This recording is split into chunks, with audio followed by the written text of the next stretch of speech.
Let's talk education. Education for all. Education for the future. This is Let's Talk Education.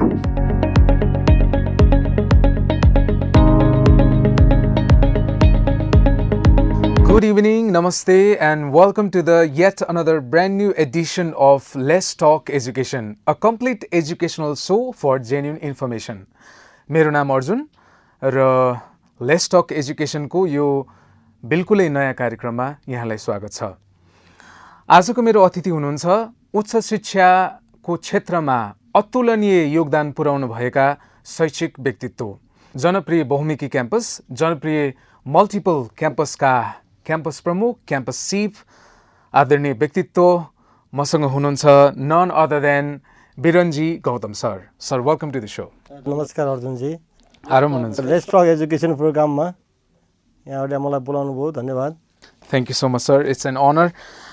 सबैभन्दा पहिला त म यहाँलाई एकदमै गर्वको साथमा भन्न चाहन्छु, 5000 भन्दा बढी विद्यार्थी अध्ययनरत देशभरिका 1096 सामुदायिक क्याम्पसमध्ये 2072 र 2073 शिक्षा मन्त्रालयद्वारा 2 पटक सर्वोत्कृष्ट सामुदायिक क्याम्पस घोषित भई राष्ट्रिय शिक्षा पुरस्कार प्राप्त QAA सर्टिफाइड बाई UGC विश्वविद्यालय अनुदान आयोगबाट गुणस्तर मान्यता प्राप्त त्रिभुवन विश्वविद्यालयको सम्बन्धन प्राप्त गैर नाफामूलक सामुदायिक क्याम्पस यथार्थमा जनताको प्रिय क्याम्पस, जनप्रिय बहुमुखी क्याम्पसको क्याम्पस प्रमुख भइरहँदा सबैजनाको तपाईँ उदाहरणीय एउटा पात्र पनि हुनुहुन्छ, एउटा उदाहरणीय क्याम्पस पनि भइरहँदा सबैको ध्यान केन्द्रित गर्ने अरूले जान्न खोजेको विषय भनेको चाहिँ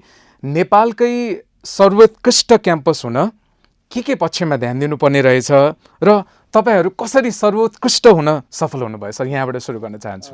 धन्यवाद अर्जुनजी, साह्रै नै राम्रो र जनताको प्रिय क्याम्पस, जनप्रिय बहुमुखी क्याम्पसको बारेमा यहाँले जुन अभिव्यक्ति दिनुभयो त्यो ज्यादै नै महत्त्वपूर्ण पक्ष हो। वास्तवमै सामुदायिक क्याम्पसहरू मध्येमा नेपालमै सर्वोत्कृष्ट सामुदायिक क्याम्पस हामी घोषित भयौँ। हामी जस्तै धेरै क्याम्पसहरू सक्षम र सबल हुनुहुन्छ सामुदायिक क्याम्पसहरूमा, र नेपाल सरकार शिक्षा मन्त्रालय र विश्वविद्यालय अनुदान आयोगको एउटा समिति जुन छ उसले चाहिँ निश्चित क्राइटेरियाहरू निर्धारण गरेको छ। ती निर्धारण गरेका क्राइटेरियाहरूमा क्याम्पसको सञ्चालन पद्धति, त्यसको पारदर्शिता, त्यसका गुणस्तरीय शिक्षा, त्यसको रिजल्ट हैन, त्यसको सिस्टम, त्यसको अनुसन्धानमूलक कार्यहरू, त्यहाँका शिक्षक कर्मचारीहरूको चाहिँ व्यवस्थापन, यी ज्यादै महत्त्वपूर्ण कुराहरू हुन्छन्। ती कुराहरूमा हामीहरू जनप्रिय बहुमुखी क्याम्पस नेपालमै सर्वोत्कृष्ट भएको कारणले गर्दा नै आज 2 पटकसम्म सामुदायिक क्याम्पस 72 साल 73 सालमा हामीहरू उत्कृष्ट हुन सक्यौँ। अर्कोचोटि पनि हामी उत्कृष्ट हुने सम्भावना हुँदाहुँदै पनि नेपाल सरकारको निश्चित नियम, जस्तो 5 वर्षसम्म उसले एप्लाई गर्न नपाउने नियम भएको हुनाले एउटै क्याम्पसलाई धेरैचोटि लगातार दिन नमिल्ने प्रावधान भएको कारणले गर्दा हामी पछि पनि वञ्चित हुन पुग्यौँ। नत्र भने जनप्रिय बहुमुखी क्याम्पसमा यो जनताको क्याम्पस हो, यसमा भएका गतिविधिहरू, यसका सञ्चालन, शैक्षिक तथा प्रशासनिक क्रियाकलापहरू भए, व्यवस्थापकीय क्रियाकलापहरू भए, अनुसन्धानमूलक क्रियाकलापहरू भए, ती क्रियाकलापहरू विद्यार्थीसँग जोडिएका क्रियाकलापहरू भए, यी सबै क्रियाकलापहरू हाम्रो क्याम्पसले केन्द्रबिन्दु बनाएर आफ्नो मन्त्र बनाएर अगाडि बढेको छ। त्यसैको परिणामस्वरूप नै आज नेपालभरिको प्रिय क्याम्पस बन्न सकेको कुरा म यहाँलाई जानकारी गराउन चाहन्छु। सर, यो UGCबाट सर्टिफाइड भनिन्छ, मात्र सर्टिफिकेट मात्रै हुन्छ या आवश्यकता परेको बेलामा फाइनेन्सियल सपोर्ट्सहरू पनि पाइन्छ या कस्तो हुन्छ सर? यस्तो छ, विश्वविद्यालय अनुदान आयोगले जुन चाहिँ QA को क्वालिटी एस्योरेन्स एन्ड एक्रिडिटेसन हुन्छ, गुणस्तर प्रत्यायन भन्ने हुन्छ। त्यो गुणस्तर जसरी हामीहरूले अन्य उत्पादनमूलक संस्थाहरूमा NS चिन्ह भन्छौँ, हामी नेपाल स्ट्यान्डर्ड चिन्ह भन्छौँ, त्यस्तै गरी नेपालमा यो शिक्षाको पनि एउटा गुणस्तरीय मापन गर्नुपर्छ भनेर विश्वविद्यालय अनुदान आयोगले QA डिभिजन स्थापना गरेर त्यहाँबाट उहाँहरूले यो गुणस्तरीय प्राप्त क्याम्पसहरू को हुन सक्छ भनेर उहाँले आह्वान गर्नुभयो। उहाँले निश्चित 120 वटा क्राइटेरियाहरू निर्माण गर्नुभएको छ। त्यो 120वटा क्राइटेरियाभित्र रहेर हामीले SSR रिपोर्ट, आफ्नो सेल्फ स्टडी रिपोर्ट हामीले तयार पार्नुपर्ने हुन्छ। सेल्फ स्टडी रिपोर्ट हाम्रो क्याम्पसको प्रशासनसँग जोडिएको हुन्छ, टिचरसँग जोडिएको हुन्छ, कर्मचारीसँग जोडिएको हुन्छ, विद्यार्थीहरूसँग जोडिएको हुन्छ, त्यसै अनुसन्धानमूलक कृतिसँग जोडिएको हुन्छ, क्याम्पसको प्रशासन व्यवस्थापकीय पछि सञ्चालक समितिसँग जोडिएको हुन्छ। यी सबै कुराहरूको निचोड बनाएर हामीहरूले त्यसका दस्तावेजहरूसहित, जस्तै हामीले बोलेर मात्रै हुँदैन, त्यसको एनेक्सहरू, त्यसका डकुमेन्टहरू, त्यससँग सम्बन्धित प्रमाणहरू सहित हामी विश्वविद्यालय अनुदान आयोगमा पेश गर्छौँ र विश्वविद्यालय अनुदान आयोगले ती पेश गरिएका डकुमेन्टहरूलाई त्यहीँ भित्रबाट छानबिन गर्नुहुन्छ। त्यति मात्रै नभएर उहाँहरू फिल्डमा पनि आउनुहुन्छ। यहीँ आएर पनि लगभग 5-7 दिनसम्म उहाँहरूले त्यसलाई अध्ययन गर्नुहुन्छ। त्यो अध्ययन गर्ने क्रममा छुट्टा छुट्टै विद्यार्थीहरूसँग छुट्टै, हाम्रो यहाँको कर्मचारीहरूसँग छुट्टै, शिक्षकसँग छुट्टै, त्यस्तै गरेर क्याम्पस प्रशासनसँग छुट्टै, सञ्चालकसँग छुट्टै मिटिङहरू बस्नुहुन्छ र त्यो समितिमा अन्तर्राष्ट्रिय बाहिरबाट पनि विदेशी प्रोफेसरहरू पनि प्रतिनिधित्व गरेर आउनुभएको हुन्छ। त्यही कारणले गर्दा नै यो QA को सर्टिफिकेट भनेको अन्तर्राष्ट्रिय मान्यता प्राप्त हो भनेर हामीहरूले भन्छौँ, किनभने विदेशी प्रोफेसरहरू पनि त्यसमा आबद्ध भएको हुनुहुन्छ। अब मुख्य कुरा के हो भने QA हजुरले फाइनेन्सियल पार्ट जोड्नु भएको छ।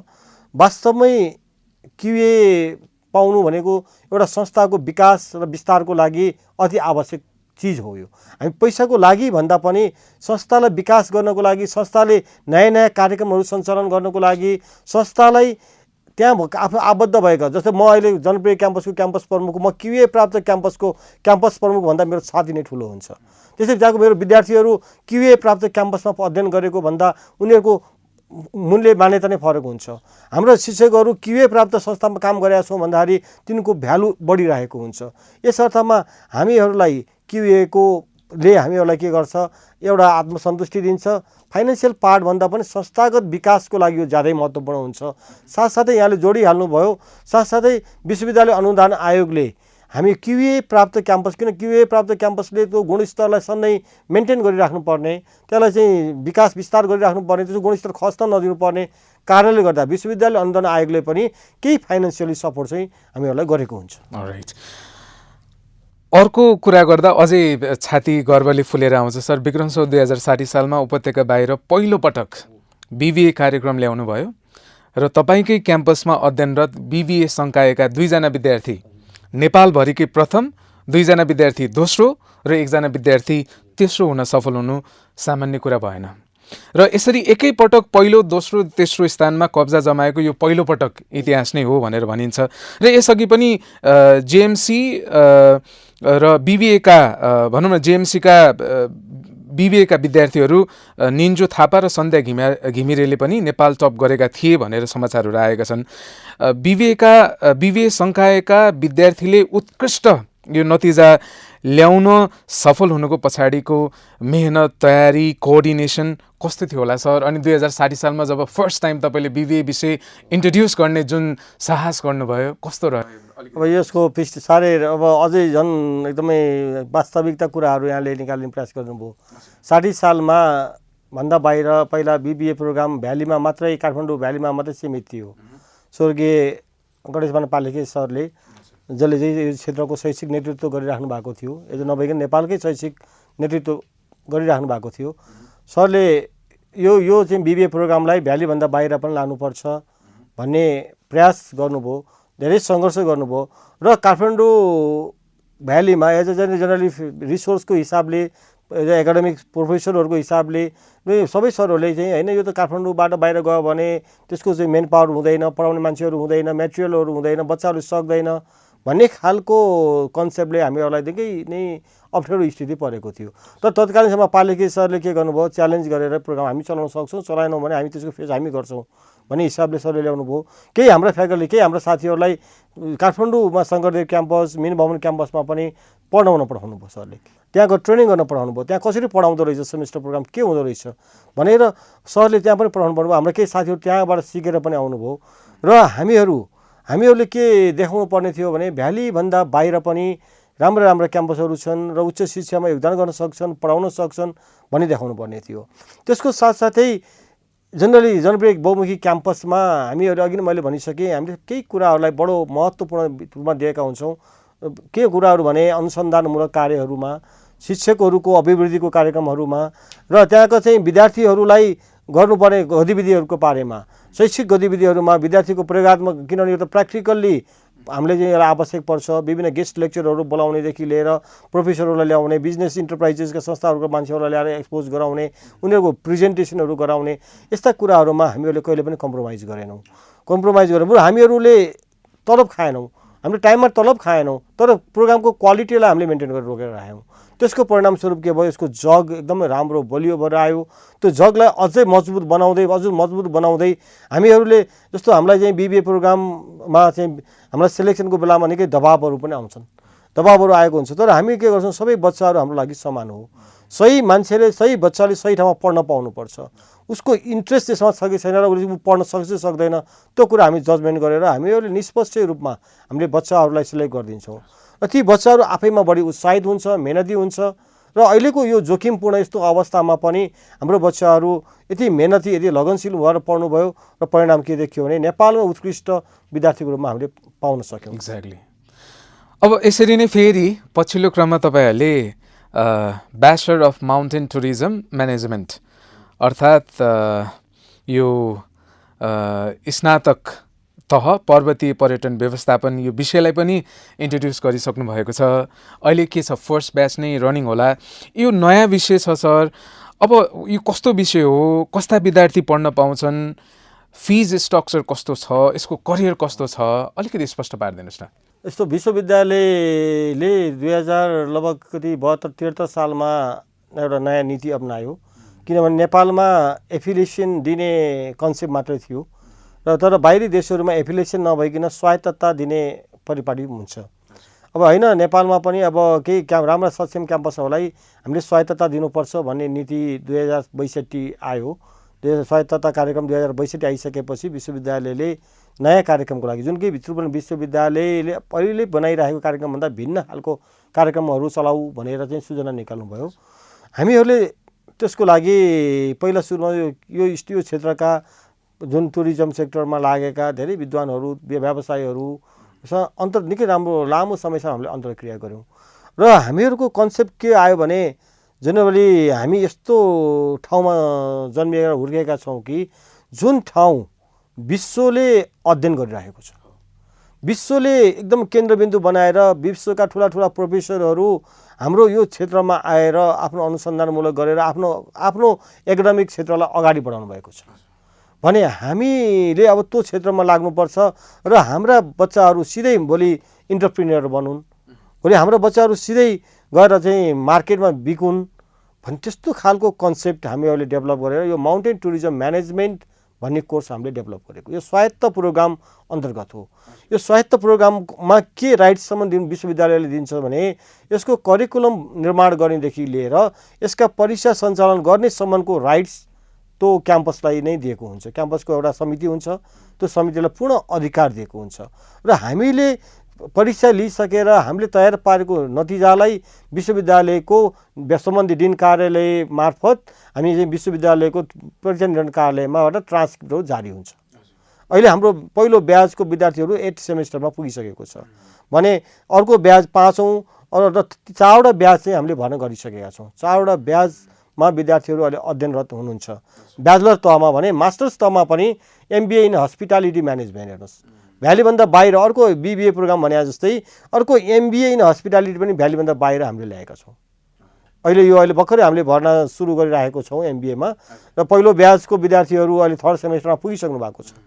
र मैले यो MBA इन हस्पिटालिटी म्यानेजमेन्ट पनि स्वायत्त प्रोग्राम अन्तर्गत नै हो। नितान्त यी प्रोग्रामहरूले के गर्छन् भने क्याम्पसले उनीलाई पुरै राइट्स दिएको छ र क्याम्पसले विद्यार्थीहरूको टाइम, जस्तो हामी कहाँ कहिले आउँछ नि 1 वर्ष 1.5 वर्षसम्म रिजल्ट भएन, ढिलो भयो भन्ने कुराहरू हुन्छ, त्यो कुरा हुँदैन। हामीले रिजल्ट 30 दिनभित्रमा गर्छौँ। 30 दिनभित्रमा विद्यार्थीहरूको रिजल्ट हामीले पब्लिस गरिसकेका हुन्छौँ।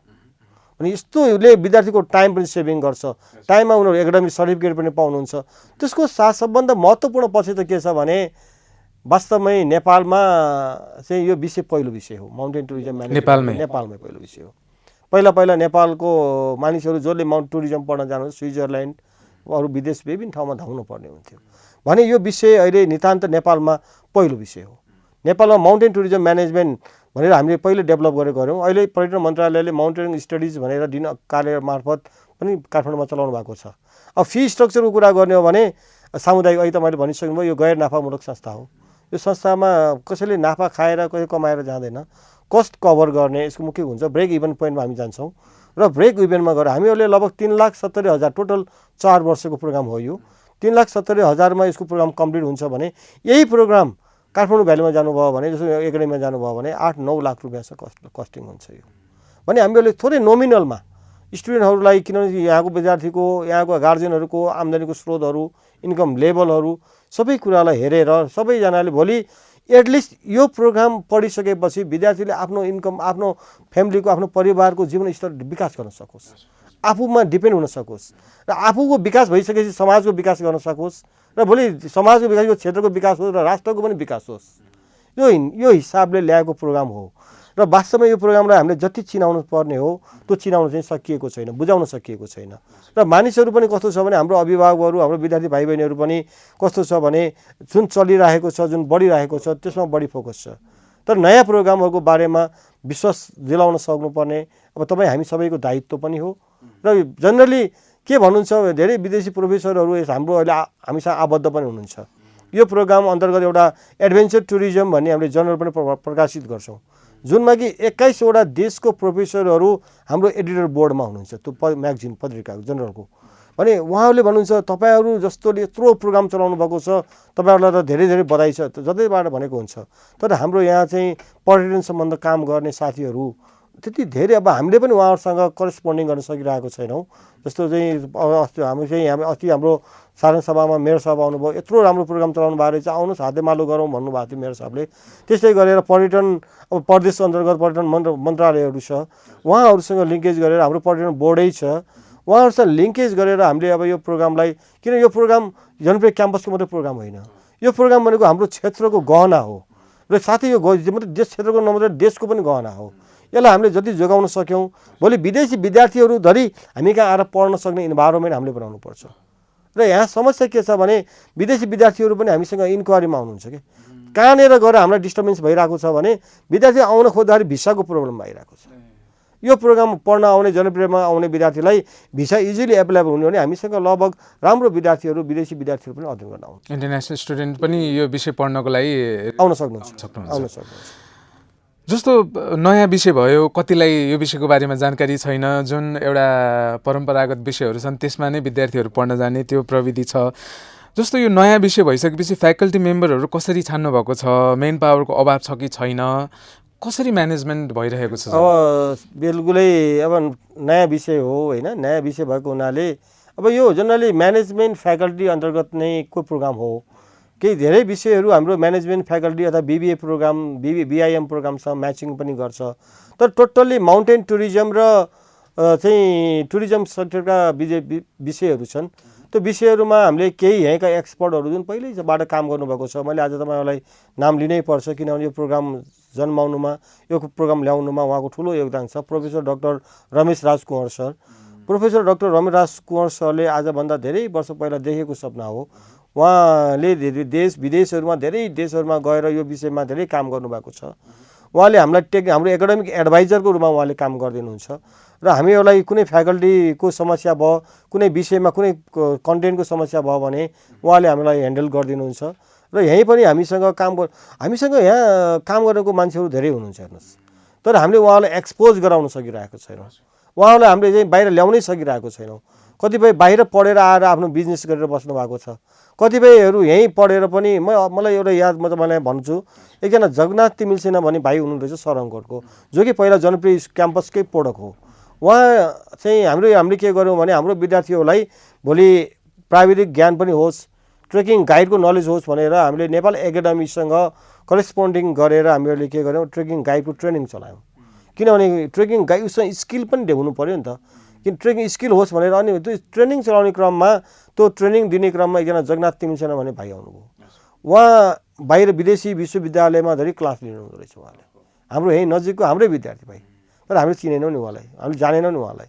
हामीले हो त्यस्तो मानिसहरूलाई हामी खोज्दैछौँ र उहाँहरूबाट अब टोटल्ली थ्योरिटिकली नलेज भन्दा पनि प्र्याक्टिकली कसरी पढाउन सक्छ, कसरी बुझाउन सक्छ, त्यो कुरालाई बढी केन्द्रबिन्दु बनाएर हामीहरूले के गरेका छौँ अहिलेको यो प्रोग्रामलाई चाहिँ प्रभावकारी रूपमा बनाएका छौँ र फ्याकल्टी अब अहिलेसम्म म्यानेज गरेका छौँ र अबका दिनमा अब बिस्तारै अब हाम्रो MBA हस्पिटालिटी म्यानेजमेन्ट त मास्टर्सको थर्ड गइसकेपछि अब हाम्रै उत्पादन पनि हामीसँग अगाडि हुन्छ र यो प्रोग्रामहरू उहाँहरूले सहिलेसँग चलाउन सक्नुहुन्छ फ्याकल्टी हाम्रो प्रब्लम हुँदैन यो विषय पढिसकेपछि यसको इन्टरनेसनल रिकग्निसन अथवा यसको भ्यालिडिटी करियर खोज्छन् नि विद्यार्थीले कस्तो कस्तो पाउनु मलाई लाग्छ कि म अहिले सबै छोडेर यो प्रोग्राम फेरि भर्ना गरेर पढ्न पाए हुन्थ्यो भन्ने लाग्छ फेरि एकदमै मैले फ्र्याङ्क कुरा गरेको यसको यो प्रोग्रामलाई अब कुनै पनि प्रोग्राम महत्त्वपूर्ण हुन्छन् यो प्रोग्राम बढी महत्त्वपूर्ण यो प्रोग्राम कम महत्त्वपूर्ण भन्ने हुँदैन प्रोग्राम सबै महत्त्वपूर्ण हुन्छन् त्यो प्रोग्रामले कति आफूले त्यसलाई लिएर अगाडि बढ्न सकिन्छ भन्ने कुरो ज्यादै महत्त्वपूर्ण हुन्छ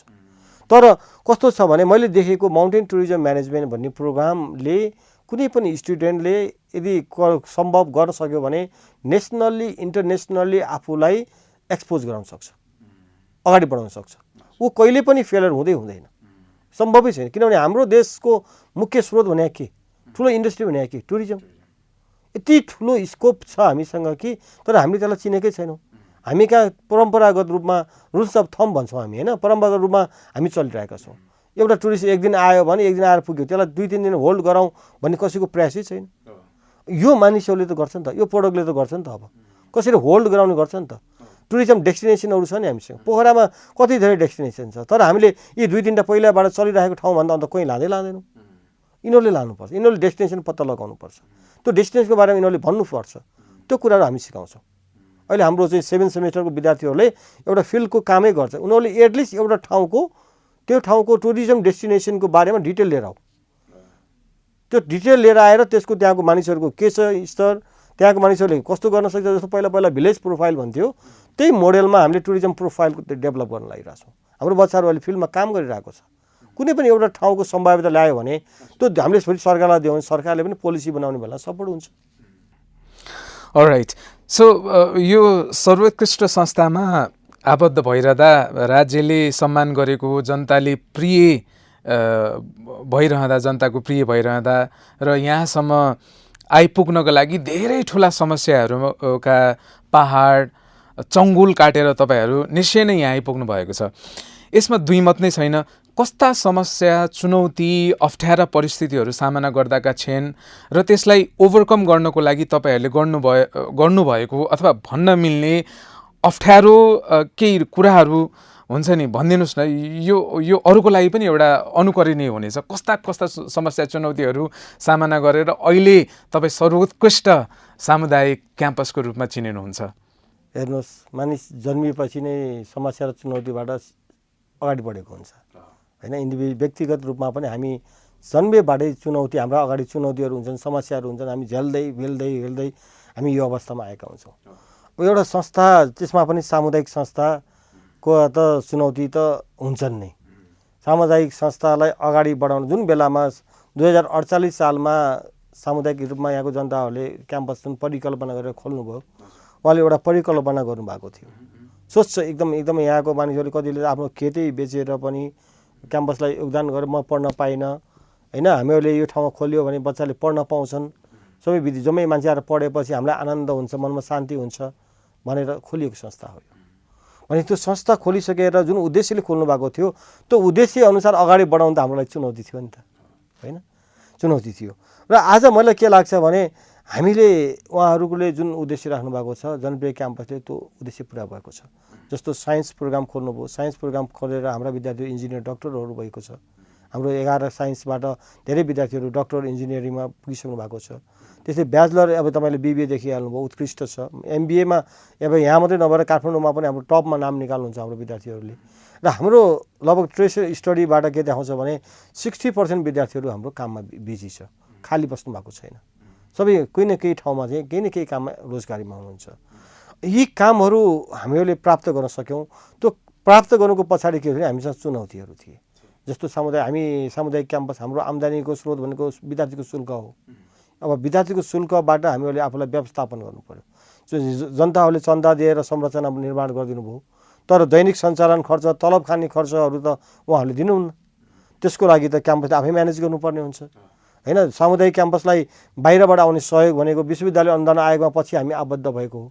विश्वविद्यालय अनुदान आयोगमा आबद्ध भएपछि केही हामीलाई सहयोग भयो, त्यही सहयोग पनि हामीलाई केमा भयो, हाम्रो भौतिक विकासमा भयो, हाम्रो फ्याकल्टी डेभलपमेन्टमा भयो भने अन्य कामहरूको लागि त हामीलाई मासिक शुल्क विद्यार्थीहरूबाटै लिनुपर्ने एउटा हाम्रो ठुलो चुनौती, हामीहरूले त्यसलाई सामना गर्दै आयौँ हैन। त्यसको साथसाथै अब एउटा महत्त्वपूर्ण कुरा के हुन्छ भने जनताले खोलेको जनप्रिय क्याम्पस हैन, जनताबाट लोकप्रिय भएको क्याम्पस, हामीले जति गतिविधिहरू गर्छौँ, हाम्रा जति क्रियाकलापहरू हुन्छन्, त्यो सबै क्रियाकलापको बारेमा यहाँका जनताले बुझ्न पाउने अधिकार हुन्छ र हामीहरूले के गर्छौँ भने सबै कुरा पारदर्शी गर्छौँ। सबै कुराहरू ओपन हुनुपर्छ, सबै कुरा ओपन हुनुपर्छ, सबै समान हुनुपर्छ। त्यो सबै समान भएको कारणले गर्दा, सबैको सहयोग भएको कारणले गर्दा नै आज जनप्रिय उत्कृष्ट भएको हो। त्यहाँ सबैको स्टेक होल्डरको सहयोग नभएको भए आज जनप्रिय क्याम्पस यहाँ पुग्दैन थियो। त्यही भएर हुनाले कठिनाइ चुनौतीहरूलाई सबैजनाले सामना गर्नुभयो, सबैजना मिल्नुभयो र आज जनप्रिय क्याम्पस। अलराइट, स्टेक होल्डर्सको कुरा भयो, समुदायको सहयोगको कुरा भयो। यो सफलताको शिखरसम्म पुग्नको लागि तपाईँहरूले निश्चय पनि विद्यार्थी, कर्मचारी, शिक्षक, प्रोफेसर, लेक्चर, फ्याकल्टीहरू, समुदाय सबैको सहयोग निसङ्कोच रह्यो। तपाईँले यो सफलता प्राप्त गरिरहँदा, क्याम्पस प्रमुख भइरहँदा कति प्रतिशत जस वा हकदार नेपाल सरकारलाई वा राज्यलाई, प्रदेश सरकार वा स्थानीय निकायले दिनुहुन्छ?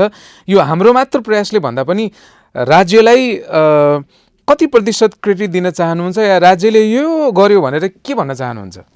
अब हामी चाहिँ राज्यले नियम कानुन नबनाएको भए, राज्यले सडक निर्माण नगरिदिएको भए, राज्यले खानेपानी बिजुलीको व्यवस्था नगरेको भए त हामी कहाँ हुन्थ्यौँ होइन। अब राज्य त्यो हिसाबले हेर्दाखेरि राज्य त अब हाम्रो अभिन्न अभिभावक नै हो। तर सामुदायिक क्याम्पसहरूको हिसाबले हेर्ने, सामुदायिक क्याम्पसका पीडाको हिसाबले हेर्ने हो भने आङ्गिक क्याम्पसहरू जो सरकारी क्याम्पसहरू छन्, सरकारी क्याम्पसमा एउटा विद्यार्थीलाई ग्रेजुएट गर्न, कम्प्लिट मास्टर्स गर्नको लागि सरकारले, राज्यले करिब 52,000 रुपियाँ बराबरको लगानी गर्छ। तर सामुदायिक क्याम्पसमा राज्यले जम्मा 3,000 रुपियाँ मात्रै लगानी गर्छ। यो रिपोर्ट मैले भनेको होइन कि विश्वविद्यालय अनुदान आयोगले निकालेको डाटा हो। अब तपाईँ आफै भन्नुहोस् राज्यले हामीप्रति के गरिरहेछ। तर पनि हामी सन्तुष्ट छौँ, किन राज्यले हामीलाई खोलेर हाम्रो संस्थाहरू स्थापना गर्ने अवसर प्रदान गरिदियो। त्यो एङ्गलबाट हामी राज्यसँग सन्तुष्ट छौँ।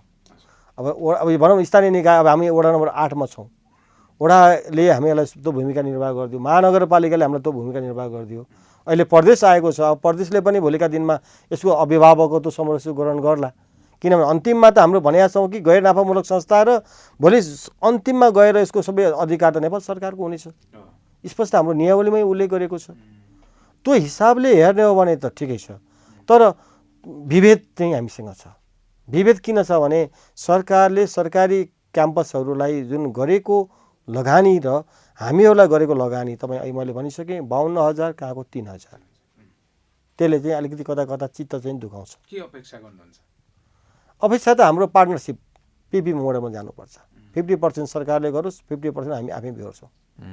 अलराइट, सो अब अर्को कुरा गरौँ। समाजमा सामुदायिक स्तरबाट सञ्चालन गरेको क्याम्पस गरिब होइन, निमुखा, श्रमिकका छोराछोरीहरू, दूरदराजका विद्यार्थीहरू अध्ययन गर्ने सामुदायिक क्याम्पसलाई यो स्थान र यो स्तरसम्म पुर्याइरहँदाखेरि निकट भविष्यमा यो क्याम्पसलाई सामुदायिक विश्वविद्यालयको रूपमा विकास गर्छौँ भन्ने महत्त्वकाङ्क्षी योजना, लक्ष्य या भनौँ सपनाहरू तपाईँहरूले देख्नु भएको छ कि छैन?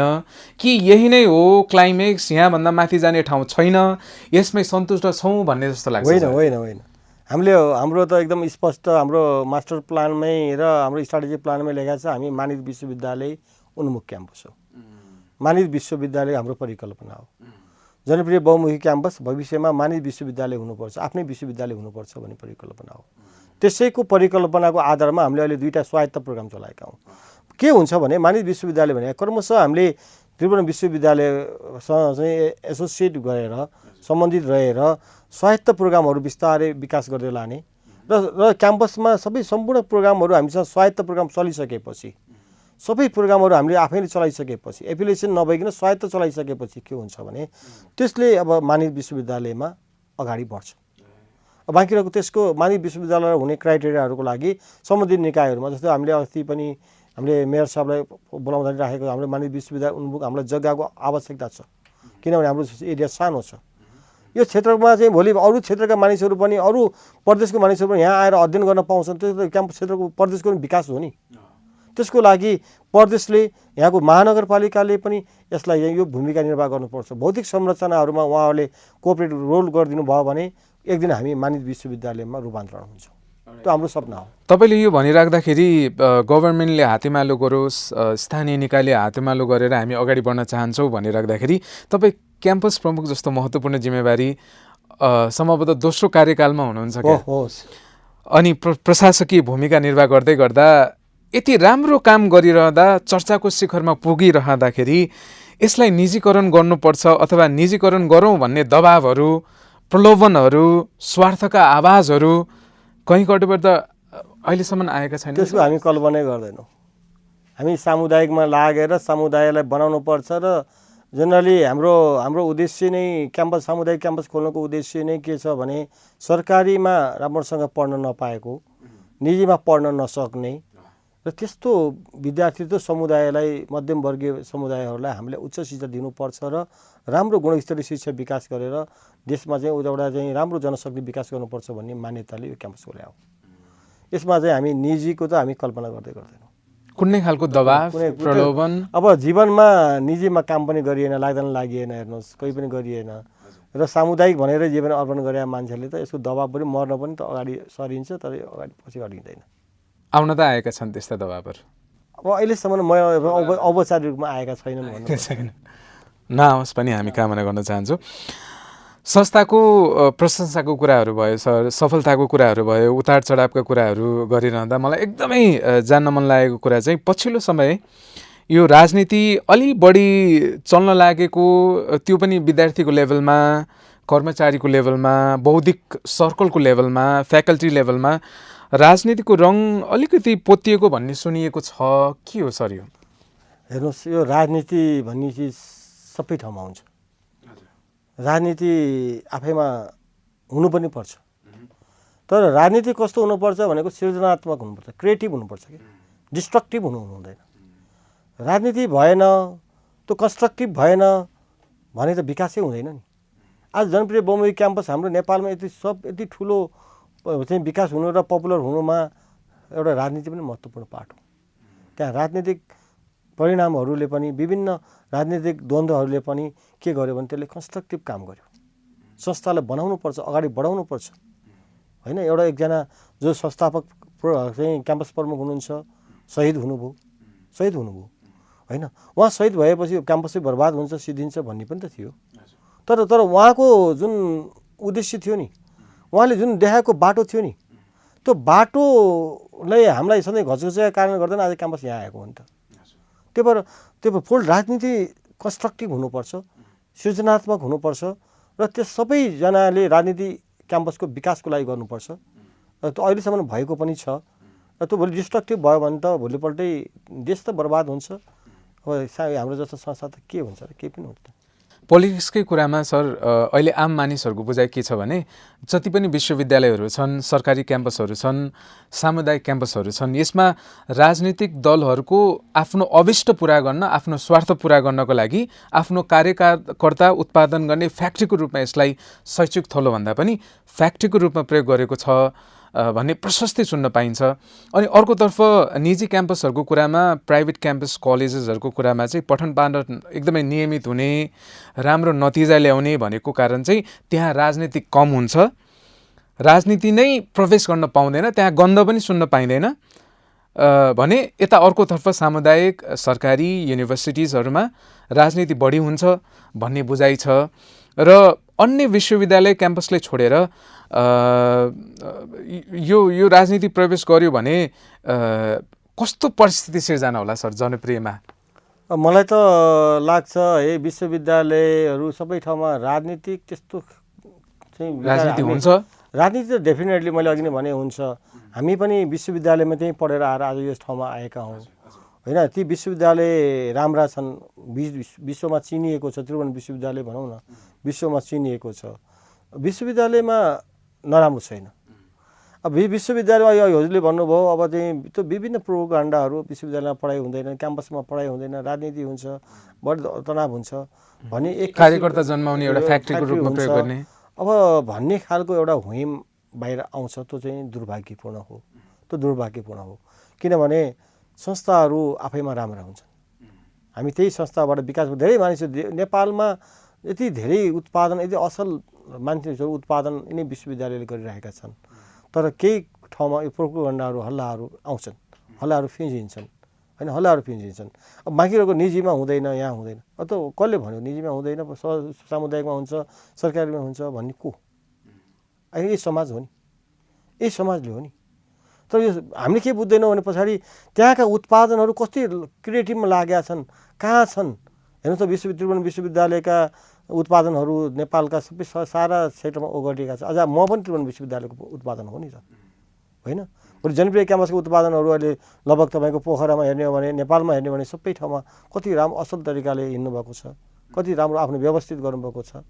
त्यसैले यो मैले भने नि राजनीति, कार्यकर्ता उत्पादन लाग्ने नलाग्ने भन्ने कुराहरू यी संस्थाहरूसँग भन्दा अलिक बिल्कुल बाहिर जोडिएको कुरा हो कि जस्तो लाग्छ मलाई। ठिक लाग्छ। हामी पनि त्यही चाहन्छौँ, तपाईँले जस्तो सोच्नु भएको छ त्यस्तै होस् र जनताको प्रिय क्याम्पस, जनप्रिय क्याम्पसमा त्यो खालको स्थिति सिर्जना नहोस् हामी कामना गर्न चाहन्छौँ। Before we move into the next segment, हामी यहाँको लागि अन्तिम एउटा प्रश्न राख्न चाहन्छौँ। विगतमा सर्वोत्कृष्ट भएको, राष्ट्रिय गौरव बोकेको जुन खालको चर्चा चुलिएको छ, जुन रिजल्ट थियो, यसले दिएको एक किसिमको पोजिटिभ भाइब्स थियो। दूरदराजका मजदुर, किसानका छोराछोरीहरू, गरिबका छोराछोरीहरूको सपना पुरा गर्ने थलो यो को रूपमा विकास भएको थियो। यदि पछिल्लो समय मैले भनेको जस्तै राजनीति प्रवेश गरेको भए, हरेक लेभलमा, हरेक क्षेत्रमा यदि राजनीति प्रवेश गरेको हो भन्ने कुरा साँचो हुँदै गयो भने विगतलाई बिर्साउन, जुन सर्वोत्कृष्ट भनेर भनिएको छ, विगतलाई बिर्साउनलाई धेरै समय नलाग्ला। आगामी दिनमा यो चिन्तालाई कसरी समाधान गर्नुहुन्छ होला सर? एकदमै यो हामी कहिले मैले खुल्लै भन्छु, मैले प्लिज, हामी सिसाको महलमा बस्या जस्तो ठाउँ हो। सामुदायिक क्याम्पसहरू बडो जोखिमपूर्णमा छ। मैले अघि भने नितान्त हामी विद्यार्थीको शुल्कमा निर्भर गर्ने संस्थाहरू हो। केही राज्यले, विश्वविद्यालय अनुदान आयोगले केही नोमिनल रूपमा सपोर्ट गर्ला, केही समुदायले हामीलाई केही रूपमा चन्दाको रूपमा दिनु होला। भोलि गाह्रो अप्ठ्यारो पऱ्यो भने, समुदायमा गयो, हात फिजाइयो भने स्थानीय निकायहरूले केही सपोर्ट गर्ला। तर दीर्घकालमा त उहाँहरूले गरेर सक्नु हुँदैन। त्यो नितान्त रूपमा विद्यार्थीको शुल्कबाटै हामी चल्नुपर्छ। र भोलि त्यो ठाउँमा राजनीतिक खालका गतिविधिहरू आइदियो, भइदियो, नियत भन्छ, दुईवटा कुराहरू हुन्छ। एउटा नियत हुन्छ, एउटा प्रब्लम हुन्छ। इस्यु र प्रब्लम दुईवटा भिन्न भिन्न चिजहरू हुन्। प्रब्लम विल बी सल्भ, तर इस्यु नेभर सल्भ। समस्या जस्तो पनि समाधान गर्न सकिन्छ हेर्नुहोस्, तर इस्यु लिएर आयो भने त्यसलाई समाधान गर्न सकिँदैन। र त्यो इस्यु नआओस्, इस्यु कहिले पनि नआओस् भन्नको लागि हामी यही क्षेत्रका सबैसँग समान व्यवहार गरिसकेपछि, सबै समान भइसकेपछि त कसैले त्यस्तो इस्यु निकाल्नु पर्ने प्रश्नै आउँदैन। अनि त्यो नआएपछि हामी अगाडि बढ्न सक्छौँ र संस्थाहरू पनि जोगिन सक्छन्। Alright, thank you so much. प्रश्नको श्रृङ्खलालाई यहीँ रोक्दै अहिलेको लागि चाहिँ we are taking a small break, and when we come back will be back with Q&A segment. Stay tune.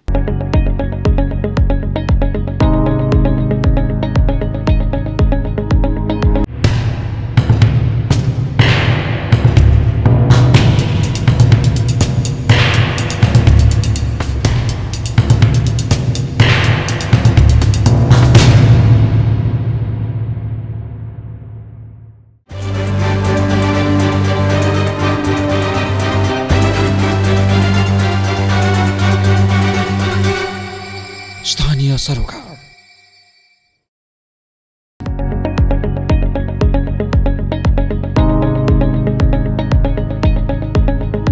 Welcome back to next segment of Let's Talk Education, and this is Q&A segment. Q&A segment मा हामीले सामाजिक सञ्जालबाट आएका प्रश्नहरूलाई आउनुभएका अतिथिसँग सोध्ने गर्छौं. Sir, welcome back. धन्यवाद.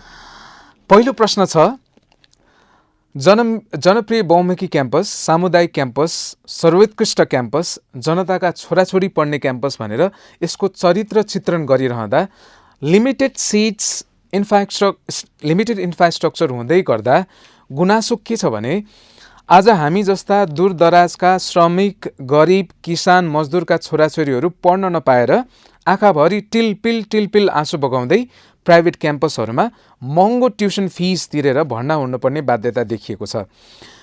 उहाँहरू पढ्न पाउने वातावरण ग्यारेन्टी तपाईँले कसरी गर्नुहुन्छ एज अ क्याम्पस चिफ? मेरो छोरा पनि पढ्न नपाएर मैले आफैले पनि भर्ना गर्न नसकेको उदाहरण छ जनप्रिय क्याम्पसमा। हामीले धेरैचोटि बारे जस्तो उदाहरणको लागि BBA प्रोग्राम, BIM प्रोग्रामहरूमा चाहिँ केही लिमिट सिटहरू तोकिदिनु भएको हुन्छ सम्बन्धित डिन कार्यालयले। त्योभन्दा बढी विद्यार्थी भर्ना गऱ्यो भने हाम्रो प्रोग्रामै क्यान्सल हुन जान्छ, प्रोग्रामै बन्द हुन जान्छ। जस्तो 2062 सालमा हामीले त्यो समस्या भोग्यौँ। 62 सालमा त्यो बेलामा हामीसँग 30 जना मात्रै विद्यार्थी लिनुपर्ने थियो। तत्कालीन पालिसी सरले एकजना विद्यार्थी यस्तै आएर गरिब विद्यार्थी गाउँको पढ्न पाएन भनेर लिइदिनु भयो। तर पछि गरेको भए डिन कार्यालयले एक सेसन हामीलाई स्टप गराइदिनु भयो। त्यो जोखिम भएको कारणले गर्दा हामी बारम्बार डिन कार्यालयमा भनेका पनि छौँ। हाम्रोमा यति धेरै चाप छ, हाम्रो बच्चाहरू यति धेरै माग छ, 60 जना विद्यार्थी लिने ठाउँमा 700-800 जना विद्यार्थीसँग एप्लाई हुन्छ, एउटा सेक्सन थप दिनुहोस् भन्दाखेरि अब उहाँहरूले प्रक्रिया छैन, यस्तो नियम छैन अथवा छैन भनेर अहिलेसम्म थप्न सक्नु भएको छैन। अहिले पनि म अस्ति काठमाडौँ गएर एउटा सेक्सन थपको लागि फेरि निवेदन दिएर आएको छु। अब दुःख लाग्छ यो कुरा चाहिँ, दुःख किनभने यत्रो बच्चाहरू आउँछ र तिनीहरूलाई पढाउन पाए हुन्थ्यो भन्ने इच्छा हामीलाई हुँदै पनि विश्वविद्यालयको नियमले, त्यो नियमभित्र हामी बाँधिनुपर्ने बाध्यताले गर्दा हामीहरूले त्यो कार्यक्रममा हामीले विद्यार्थीहरू राख्न सकेका छैनौँ। तर यो अब यो स्वायत्त प्रोग्राममा चाहिँ हामीले त्यो काम गर्न सक्छौँ। Thank you so much. Second question छ, जनप्रिय क्याम्पसलाई वर्ल्ड क्लास लेभलमा लैजाने योजना, सपना, प्रतिबद्धता के राख्नु भएको छ? अब वर्ल्ड क्लासमै हाम्रो टार्गेट त मैले भनिसकेँ अघि, विदेशी विद्यार्थीहरू पनि हामी कहाँ आउनेको लागि हामीले प्रोग्राम, नयाँ प्रोग्राम, त्यस्ता प्रोग्रामहरू विकास गरेका छौँ। र अर्को कुरा इन्टरनेसनलाइज गर्नको लागि हाम्रो क्याम्पस त इन्टरनेसनलाइज भइसकेको छ, किनभने हामी QA सर्टिफाइड इन्स्टिट्युसन हो। QA मात्रै नभएर रिएक्रिडेटेड हो। यो 5 वर्षको लागि हुन्छ। 5 वर्षको साइकल कम्प्लिट गरेर अर्को 5 वर्षको पनि हामी 2 वर्षमा हिँडिसकेका छौँ। र हाम्रो क्याम्पस QA सर्टिफाइड भइसकेपछि इन्टरनेसनलाइज भइसकेको छ। हाम्रो विद्यार्थीहरू यहाँबाट पढेको विद्यार्थीहरू कुनै पनि ठाउँमा जाँदाखेरि QA सर्टिफाइड हो कि होइन भनेर उनीहरूले हेरेको हुन्छ र हाम्रो क्याम्पसलाई, संस्थालाई उनीहरूले मान्यता दिएको हुन्छ। All right, thank you so much. अर्को प्रश्न छ, TUले साउन 24 गते लिएको 75 पूर्णाङ्कको विषयको परीक्षामा 5 वटा गलत प्रश्न सोधिएको, 19 अङ्कको प्रश्न पुरानो कोर्सका विद्यार्थीलाई नयाँ कोर्सको प्रश्न सोधिएको रहेछ। यसको बारेमा के भनिदिनुहोस् न सर भन्नुभयो। BSc साइन्सको प्रोग्राम हो यो। अब त्यो त्रुटिपूर्ण हो। त्यो त्रुटिपूर्ण कस्तो हुन्छ, क्वेसन सेटिङमा 3-4वटा पार्टहरू हुन्छ। क्वेसन सेटरले पहिला कोही 2-3 सेटरबाट क्वेसन मगाइएको हुन्छ। त्यो क्वेसन पढाइसकेपछि मोडरेट गरेको हुन्छ। मोडरेसन गरेपछि मोडरेसनमा पनि त्यो कुरा चेकिङ गरेको हुन्छ र त्यसपछि बल्ल टाइपिङमा जान्छ। मलाई जहाँसम्म लाग्छ त्यो गलत काम हो। यसलाई एड्रेस भयो सर कि के छ तपाईँको जानकारी? त्यसलाई एड्रेस गर्ने निकाय भनेको परीक्षा समिति हुन्छ सर। परीक्षा समितिले त्यसलाई हेरेर करेक्सन गराउनुपर्छ, गर्छ होला। अलराइट, नेक्स्ट क्वेसन छ, त्रिवी लगायत विश्वविद्यालय स्तरमा विभिन्न तहको परीक्षामा सामेल हुने विद्यार्थीहरूलाई परीक्षाको प्रवेश पत्रका आधारमा खोप प्रदान गर्ने भनिएको छ, हामीले कहिले लगाउन पाउँछौँ होला भनेर स्टुडेन्टको प्रश्न छ सर। ज्यादै नै राम्रो प्रश्न हो यो। र खोप तुरन्त दिनुपर्छ। खोप दिँदाखेरि परीक्षा केन्द्र जहाँ छ र प्रवेशपत्र उसको हातमा छ, केन्द्रमा ऊ प्रवेशपत्र लिएर आएको हुन्छ, त्यहीँ म्यानेज गरिदियो भने सबै समस्या समाधान हुन्छ। फेरि त्यही भिड गराएर एउटा प्रवेशपत्रले 10वटालाई एक्जाम खोप लाउने सिस्टम भयो भने बर्बाद हुन्छ। यसको लागि के छ सर, पहल गर्नु भएको छ या के कस्तो? अब यो किसिमले सरकार र विद्यार्थी सङ्गठनहरूको बिचमा चाहिँ सहमति भएको बुझिएको छ। अब काठमाडौँ भ्यालीमा चाहिँ मैले सुनेको आजबाटै यसको इम्प्लिमेन्टेसनमा गइसकेको छ। अब काठमाडौँ भ्यालीभन्दा बाहिर पनि यो गर्दाखेरि सरकारले के गरिदिनु पर्यो भने जहाँ परीक्षा केन्द्रहरू छ केन्द्रमा नै खोपको व्यवस्था गरिदिनुपर्छ। All right, thank you so much. अर्को प्रश्न छ, टुरिज्म म्यानेजमेन्टको लागि मास्टर डिग्री गर्नु पर्यो भने कहाँ जाने? ब्याचलरको त छ, MBA हस्पिटालिटी म्यानेजमेन्ट जनप्रियमा आउने। अब होइन, अब त्यसमा अझै अब अरू ठाउँमा पनि जान्छु भने काठमाडौँमा पनि छन्। काठमाडौँमा पनि त्रिभुवन युनिभर्सिटीका प्रोग्रामहरू छन्, जस्तो नाथाम छ होइन, अरू कलेजहरू पनि छ। तर म त के भन्छु भने पोखरामा MBA इन हस्पिटालिटी म्यानेजमेन्ट छ, यहीँ आउनुहोस्। सेकेन्ड लास्ट प्रश्न छ सर, पब्लिक कलेजेसहरूको एकदमै समस्या भनेको सर बिचैमा छोडेर जाने, ड्रप आउट भइराखेको समस्याहरू छन्। यसलाई रोक्न के गर्नुभएको छ तपाईँहरूले अथवा के छ? टेक्निकल प्रोग्रामहरूमा जस्तो BBA, BIM, माउन्टेन टुरिज्महरू जस्ता सब्जेक्टमा ड्रप आउट छैन सर। बाँकी रहेको जनरल सब्जेक्टहरूमा ड्रप आउट छ। ड्रप आउट सामुदायिक क्याम्पसको मात्रै होइन, सरकारी क्याम्पसको पनि छ। लगभग हाम्रो फर्स्ट इयरमा भएको विद्यार्थी फोर्थ इयर पुग्ने बेलासम्ममा 30-40% ड्रप आउट हुन्छ। यो जनरली सबै क्याम्पसहरूको नेपालको ट्रेन्ड हो। यो रोक्नको लागि त के गर्नु पर्यो भने विश्वविद्यालयले परीक्षाहरू टाइममा लिइदिनु पर्यो, रिजल्टहरू टाइममा गरिदिनु पर्यो र समस्या त्यसैमा छ कि हजुरको कोर्स 1.5 वर्ष एउटा पढाइ भएको 1.5 वर्ष 2 वर्षमा चाहिँ एक्जाम हुन्छ, अनि विद्यार्थीहरूको रिजल्ट आउँछ 8-9 महिनापछि आउँछ, अनि बच्चाहरू त कहाँ पुगिसकेका हुन्छ। धन्न यतिसम्म बस्नुभएको छ, त्यो चाहिँ भाग्यमानी बच्चाहरू मात्रै हो। राइट, लास्ट प्रश्न छ, आगामी दिनमा नयाँ विषय लन्च गर्ने कुनै योजना छ भन्ने? हामीले BBA LLB को प्रोग्राम लन्च गर्ने तयारीमा हुनुहुन्छ। हजुर। Alright, thank you so much sir. It's an honor to have you on the show. आफ्नो महत्त्वपूर्ण समय छुट्याएर यति महत्त्वपूर्ण जानकारी दिनुभयो। सर्वोत्कृष्ट क्याम्पस चिफको रूपमा यहाँ त्यो गरिमामय पदमा हुनुहुन्छ। यो निरन्तरता अगाडि बढोस्, प्रदेशकै एउटा गहनाको रूपमा साबित होस्। हामी फेरि पनि यहाँलाई बधाई तथा शुभकामना दिँदै अन्तिममा के मेसेज दिन चाहनुहुन्छ सर? धन्यवाद अर्जुनजी। लेट्स टक एजुकेसन प्रोग्राममा अर्जुनजीहरू भन्नु पऱ्यो यहाँ, अब ताण्डव परिवार सबैलाई म जनप्रिय क्याम्पस परिवारको तर्फबाट हार्दिक धन्यवाद दिन चाहन्छु। किनभने यहाँहरूले हामीहरूलाई हाम्रा समस्याहरू, हाम्रा कुराहरू, हाम्रा जिज्ञासाहरू, हामीको भित्र मनमा भएका कुण्ठाहरू बाहिर निकालिदिने र भएका वास्तविक कुराहरू बाहिर ल्याइदिनको लागि जुन यहाँहरूले ठुलो प्रयास गरिदिनु भयो, यहाँहरूलाई धन्यवाद दिन चाहन्छु। र मेरो भनाइ के छ भने हेर्नुहोस्, यो उच्च शिक्षामा हामीहरू धेरै अन्योलमा रुमालिएका छौँ। विशेष गरी अभिभावकहरू, बच्चाहरू सबैजना इमान्दार बन्नुपर्छ। हामीहरूले सही इन्फर्मेसन दिनुपर्छ, संस्थाहरूले सही तरिकाले काम गर्नुपर्छ। अब किनभने मैले अघि नै भनिसकेँ, कुनै पनि विद्यार्थीहरू जुन विषय पढे पनि राम्रो पढ्नुपर्छ, उत्कृष्ट हुनुपर्छ, असल नागरिक हुनुपर्छ। चिटिङ गर्ने, अब जस्तो चिटिङको भरमा अथवा विद्यार्थी भएर परीक्षासँग डराउने, शिक्षक भएर पढाउनसँग डराउने, संस्था भएर संस्थाको प्रमुख भएर संस्थामा व्यवस्थापनसँग डराउने हो भने त यो त विकास सम्भवै छैन नि। त्यसैले हामी सबै आफ्नो ठाउँमा असल बन्नुपर्छ, इमान्दार बन्नुपर्छ, नैतिकवान बन्नुपर्छ। त्यो भयो भने नै हाम्रो शैक्षिक क्षेत्र अगाडि बढ्न सक्छ।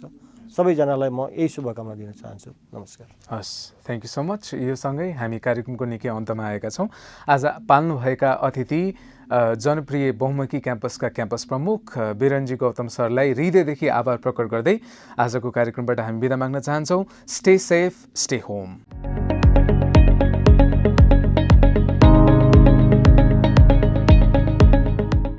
ताण्डव, तथ्य सत्यको खोजीमा।